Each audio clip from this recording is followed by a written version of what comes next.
Assalamualaikum warahmatullahi wabarakatuh.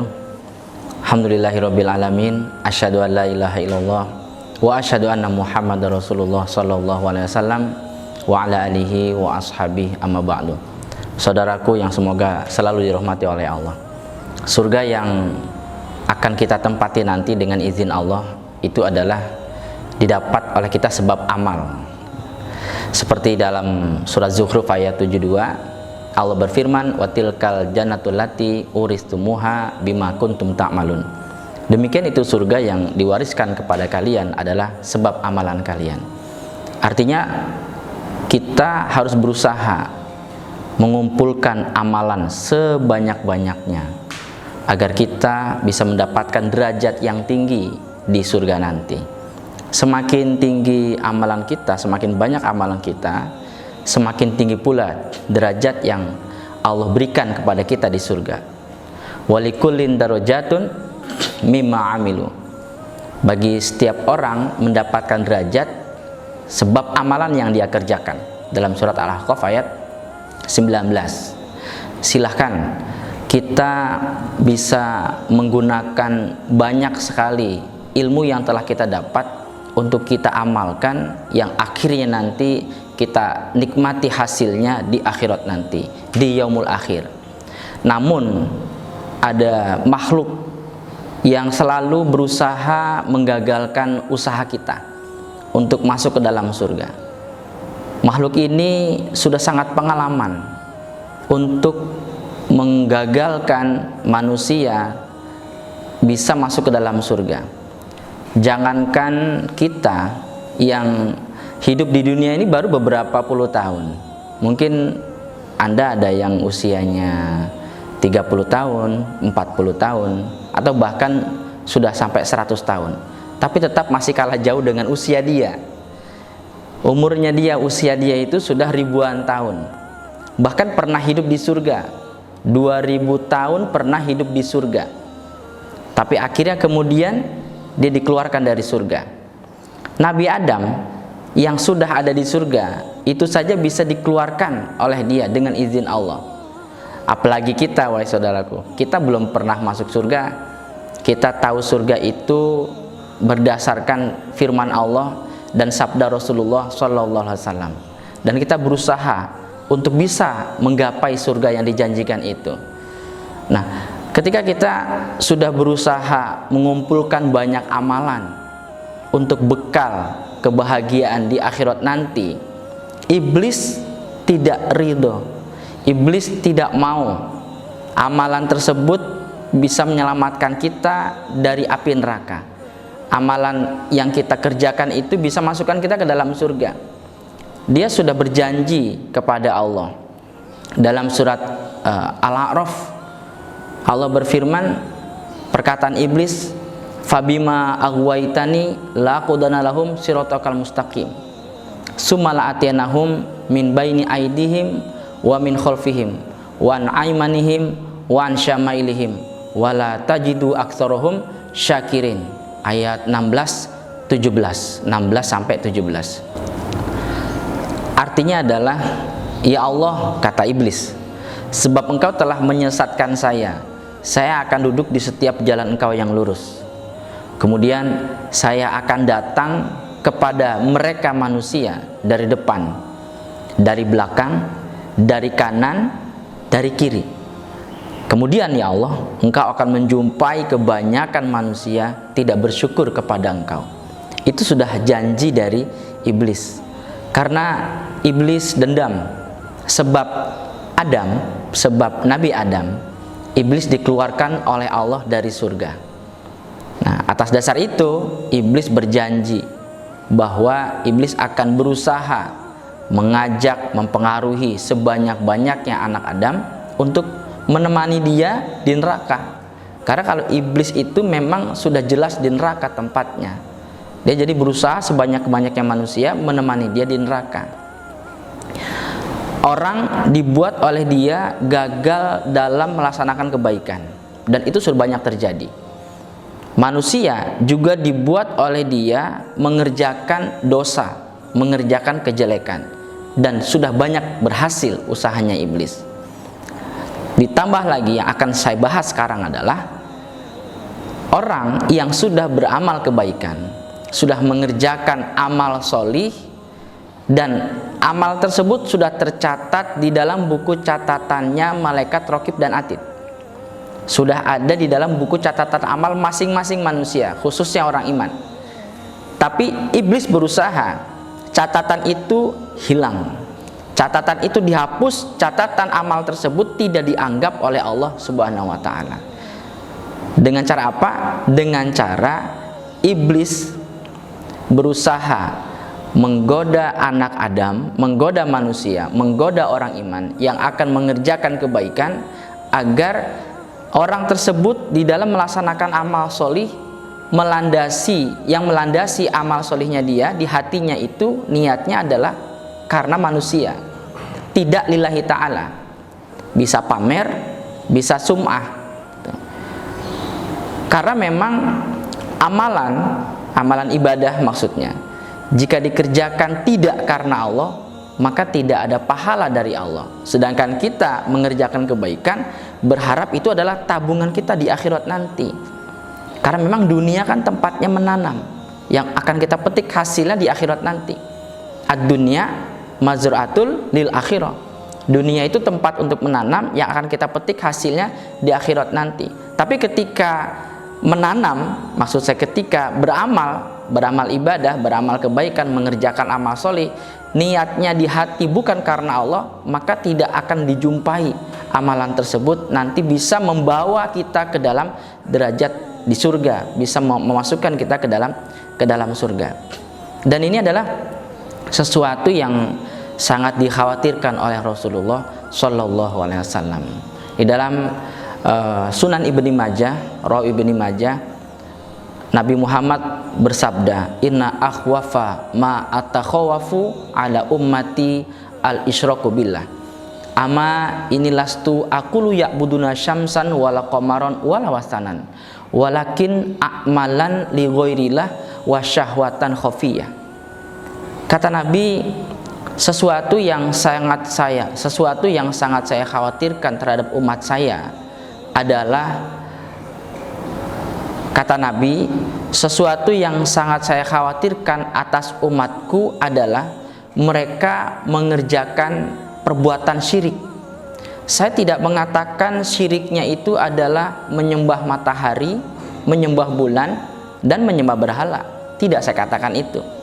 Karena menurut Nabi, umatnya Nabi yang sudah mengerti tentang Allah, sudah tahu bahwa alam semesta ini adalah Allah yang membuat, Allah yang menciptakan, sepertinya tidak mungkin akan menyembah Tuhan selain Allah.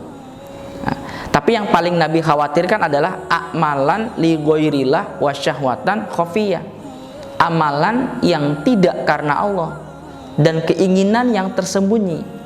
Contoh, seseorang mengerjakan sholat sunnah, tetapi di hatinya terbersit agar orang lain mengerjakan sholat sunnah yang dia sedang kerjakan. Ada lagi mungkin seseorang diberikan oleh Allah suara yang bagus, azannya bagus, baca Al-Qurannya juga merdu. Setiap orang yang mendengar pasti suka, bahkan memujinya.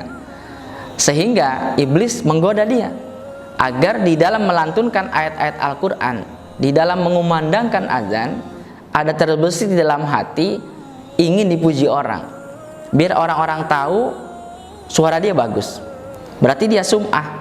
Nah, ketika seseorang mengerjakan ibadah niatnya bukan karena Allah, seperti contoh tadi sholat, baca Al-Quran, azan, maka Allah tidak akan menerima. Percuma walaupun kuantitasnya banyak dia kerjakan, tapi tetap percuma. Tidak akan ada balasan Allah berikan kepada dia, karena dia pamer pada manusia. Nanti di akhirat Allah juga hanya memamerkan pahala dia di akhirat, tapi tidak Allah kasih. Ini kan sangat membuat rugi orang tersebut, ya, sangat membuat rugi orang tersebut.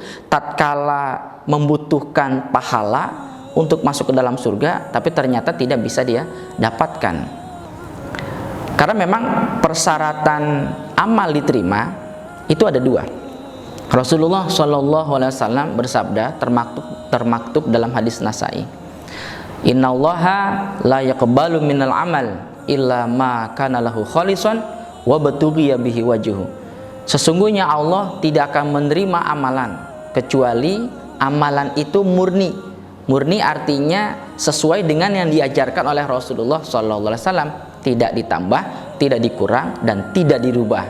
Dan di dalam mengerjakannya mengharapkan ridhonya Allah, mengharapkan wajahnya Allah. Ini maksudnya mengharapkan ridhonya Allah. Berarti memang syarat diterimanya amal, satu itu adalah murni, yang kedua adalah lillahi ta'ala atau karena Allah.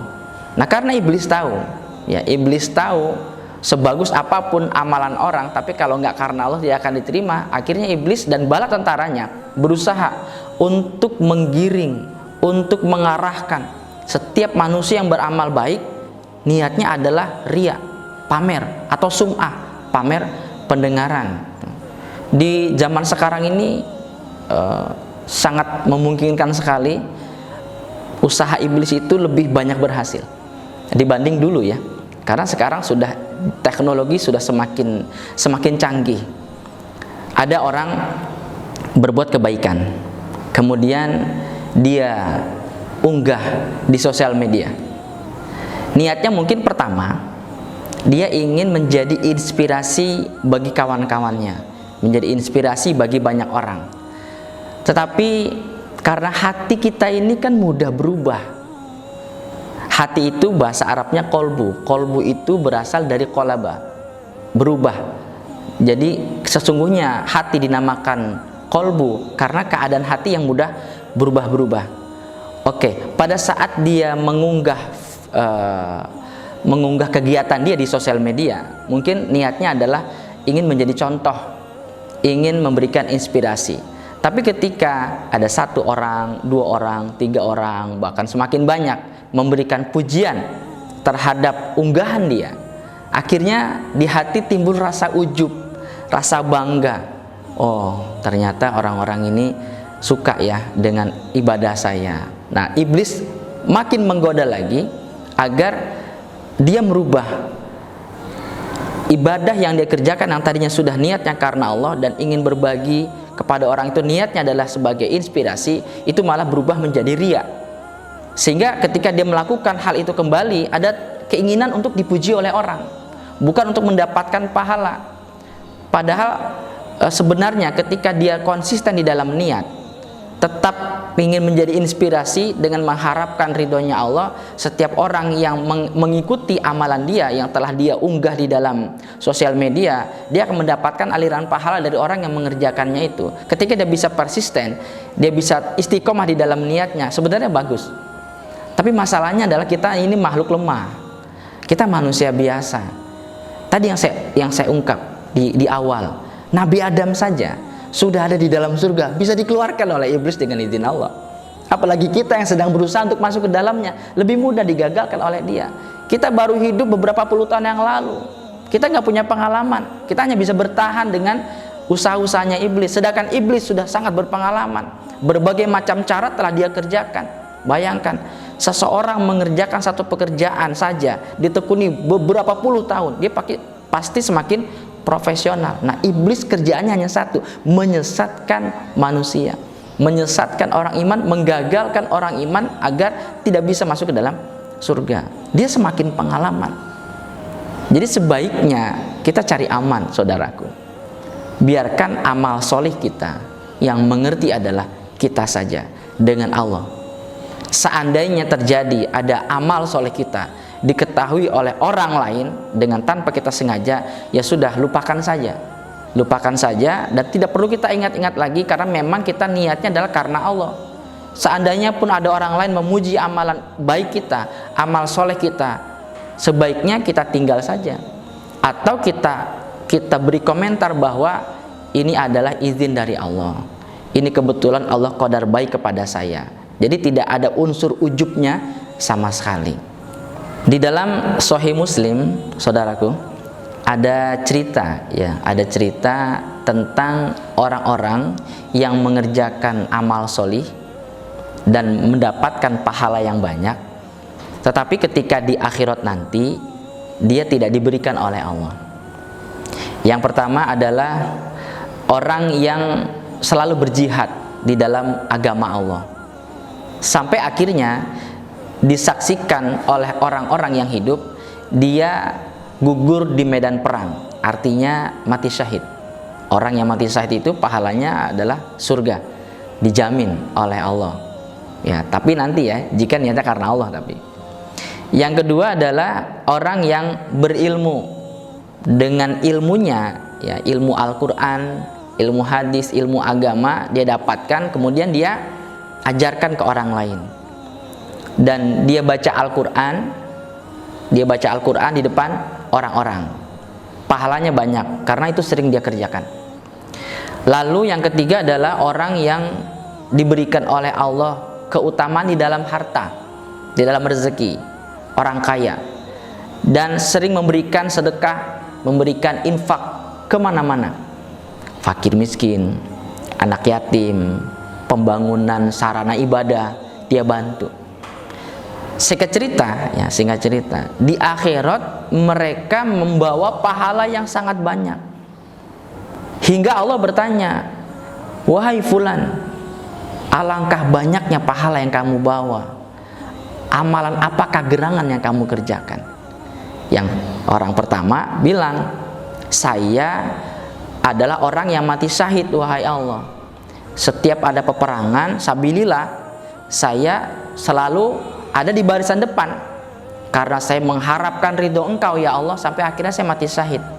Apa jawab Allah? Kadzabta, dusta kamu. Ketika kamu ikut di dalam barisan perang, kamu bukan mengharapkan ridho saya, tapi kamu ingin dikatakan oleh orang-orang, oleh kawan-kawanmu, kamu adalah pemberani. Itu niatmu, dan pujian tersebut sudah kamu dapatkan di dunia. Nah, karena kamu dulu pamer waktu di dunia, sekarang pun saya hanya memamerkan pahala kamu. Ini pahala kamu banyaknya seperti ini, yang kamu bawa itu banyak sekali, tapi tidak saya kasih. Allah ambil pahalanya dan dia dimasukkan ke dalam neraka. Na'udzubillah min dzalik. Orang yang kedua, wahai fulan, amalan apakah gerangan yang kamu kerjakan sehingga pahalamu sangat banyak sekali? Saya adalah orang yang hobi mencari ilmu ya Allah. Ketika ilmu sudah saya dapat, saya ajarkan kepada orang-orang, sehingga saya banyak memiliki murid ya Allah, sehingga saya mendapatkan pahala dari murid-murid saya, sebab murid-murid saya mengamalkan ilmu yang saya telah berikan. Dan saya sering membaca Al-Quran, di setiap kegiatan-kegiatan saya baca Al-Quran, dan itu saya kerjakan karena mengharap ridho Engkau ya Allah. Allah jawab apa? Kadzabta, dusta kamu wahai fulan, dusta kamu wahai rajul, bohong kamu. Kamu mengajarkan ilmu kepada orang lain, niatnya adalah supaya kamu dibilang orang alim, kamu dijuluki sebagai orang yang alim. Dan kamu membaca Al-Quran, niatnya adalah supaya kamu dapat pujian dari orang-orang bahwa suaramu bagus. Dan itu semua sudah kamu dapatkan, pujian sudah kamu dapatkan sebagai orang alim dan sebagai orang yang suaranya bagus.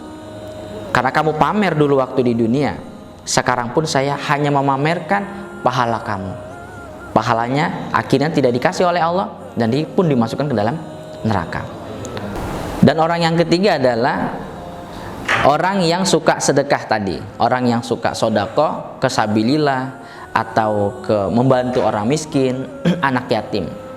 Wahai fulan, wahai rojul, amalan apakah gerangan yang kamu kerjakan sehingga pahalamu begitu banyak? Dia berkata, hamba waktu hidup di dunia dulu ya Allah, diberikan rezeki lebih oleh Engkau. Hamba dijadikan orang kaya, sehingga hamba banyak membantu fakir miskin, banyak membantu anak yatim, dan membantu pembangunan sarana sabilillah. Dan itu semuanya saya kerjakan mengharapkan ridho Engkau ya Allah. Allah juga mengatakan kadzabta, bohong kamu wahai rajul, dusta kamu wahai fulan. Kamu melaksanakan sedekah, melaksanakan infak ke dalam sabilillah, membantu orang lain, niatnya adalah agar kamu dipuji, dikatakan, dijuluki sebagai orang yang dermawan. Kamu suka dengan julukan itu. dan kamu sudah dapatkan julukan itu dari orang-orang sekitarmu, dari manusia banyak yang melihat kebaikan-kebaikan kamu. Karena kamu sudah dapatkan apa yang kamu inginkan, maka pahalamu tidak saya berikan sekarang. Pahalamu akan saya hanguskan, dan akhirnya pahalanya diambil dan dia dimasukkan ke dalam neraka. Nauzubillah min dzalik, wahai saudaraku. 3 amalan orang itu amalan yang sangat luar biasa. Orang yang mati syahid saja karena niatnya ingin dibilang pemberani tidak bisa masuk ke dalam surga. Apalagi amalan-amalan yang biasa. Kalau kita gambarkan seperti ada batu besar, di atasnya ada banyak debu, kemudian tertimpa hujan yang sangat deras, maka debunya hilang. Jadi amalan orang yang tidak karena Allah itu seperti fata morgana. Terlihat sepertinya ada, begitu didekati ternyata tidak ada. Nah, kita tidak ingin hal itu terjadi kepada diri kita, karena sangatlah merugi jika itu terjadi pada diri kita. Oleh sebab itu, di setiap amal solih yang akan kita kerjakan, maka kita perlu menata hati kita agar niat kita dalam melaksanakan ibadah tersebut adalah hanya satu: mengharap ridhonya Allah, mengharapkan rahmatnya Allah, mengharapkan surganya Allah. Jadi penting sekali bagi kita untuk sering memanjatkan doa yang bunyinya Allahumma inni as'aluka ridhoka wal jannah wa a'udzubika min sakhatika wan nar. Ya Allah, saya mengharapkan ridho Engkau dan mengharapkan surga Engkau. Dan ya Allah, saya takut, saya berlindung dari murka Engkau dan saya berlindung dari neraka Engkau. Agar dengan kita banyak berdoa itu, Allah selalu mengarahkan hati kita, karena Allah lah yang bisa memegang hati kita, Allah lah yang bisa mengendalikan hati kita. Allah arahkan hati kita untuk selalu niatnya istiqomah lillahi ta'ala ketika mengerjakan amal baik. Akhirnya semua nikmat yang Allah berikan pada kita dan kita kerjakan untuk mengerjakan amal soleh dibalas dengan pahala oleh Allah dan kemudian diwujudkan surga. Ya, sesuai dengan firman Allah dalam surat Al-Lail di ayat 19 dan 20. Wa ma li ahadin indahu min nikmatin tujza illa batigha wajhi rabbihil a'la. Dan setiap nikmat yang Allah berikan kepada hamba itu akan dibalas dengan pahala ketika nikmat tersebut digunakan untuk ibadah dan diniati karena Allah. Semoga kita menjadi hamba Allah yang mendapat bimbingan dari Allah untuk selalu mengerjakan kebaikan dan dilandasi dengan niat karena Allah. Demikian yang bisa saya sampaikan. Semoga bermanfaat. Mohon maaf atas kekurangan. Assalamualaikum warahmatullahi wabarakatuh.